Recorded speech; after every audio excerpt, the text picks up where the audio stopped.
The idea behind setting up the Institute of Aging came from when I was a professor at the University of Chicago, and I was part of one of their centres on the demography and economics of ageing. So I went to see Dr. Richard Sussman, who was head of the NIA, and in 1998 he awarded us a grant to set up the first centre here, which was called the Centre on Population Ageing. And in 2001, through a very generous donation from Help the Aged, we became the Oxford Institute of Ageing. So in 2002, we recruited George Leeson as our Deputy Director, and he's very much developed the demography and the statistics of the Institute. So he runs our Global Ageing Survey, which is 44,000 people in 24 countries aged over 40, and he established our MAP Centre, which is Migration and Ageing Populations. Kenneth House joined us in 2003, and he is an ethicist and launched Ageing Horizons, which is our public policy online forum, and set up the PCAP Centre, which looks at the policy challenges of an ageing population. And the Institute then grew, and Isabella Abadoran came, and she was very influential in running our Africa programme and setting up AFRAN, which is the Institute's network on ageing populations in Africa. And she was soon joined by Jaco Hoffman, who works on the family in Africa, and together they have run this very successful research programme.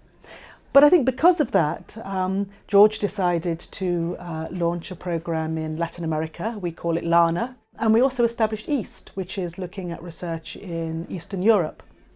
And then the final network we established is called APRA, and that's looking at ageing in Asia and the Pacific. And I run it with Hafiz Khan, who's a statistician who joined us around about 2005. So by 2005, we had 6 research programs and 4 research networks. And this was funded by a very generous donation from the Claude Duffield Foundation. And as the Institute developed, I think it was very much guided by the people who joined us. And a key figure, for example, was Professor Bledin Davis, who's the Emeritus Professor from Social Policy from the LSE in Kent, and has been a wonderful senior figure there in the background as we developed. Andreas Hoff joined us. He was with us for 6 years and was absolutely crucial in developing our research in Eastern Europe. Other key people, for example, have been Kate Hamblin, who came as a young researcher and now is a lead principal investigator on a big ESRC project, and also works with George Leeson and me on the Journal of Population Ageing. Emanuela joined us to work on a large Leverhulme project we had. And Maria Porter came over from Chicago on a new initiative where we've linked in with the Department of Economics to have an economist here in the department.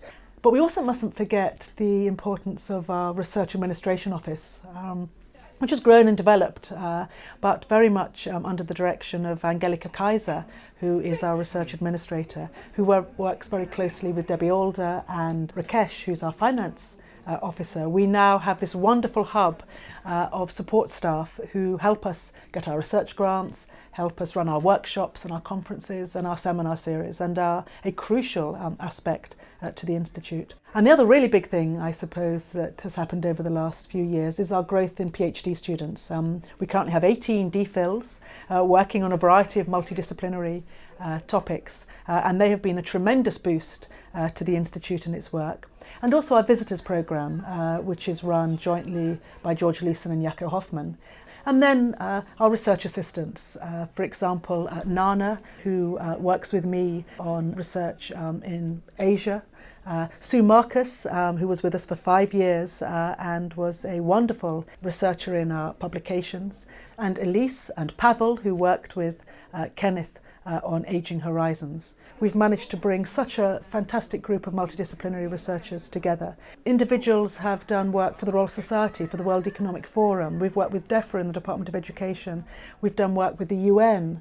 We've worked with the EU. We have very much tried to get our research out there into the world of public policy, whilst always maintaining that we are a key research institute.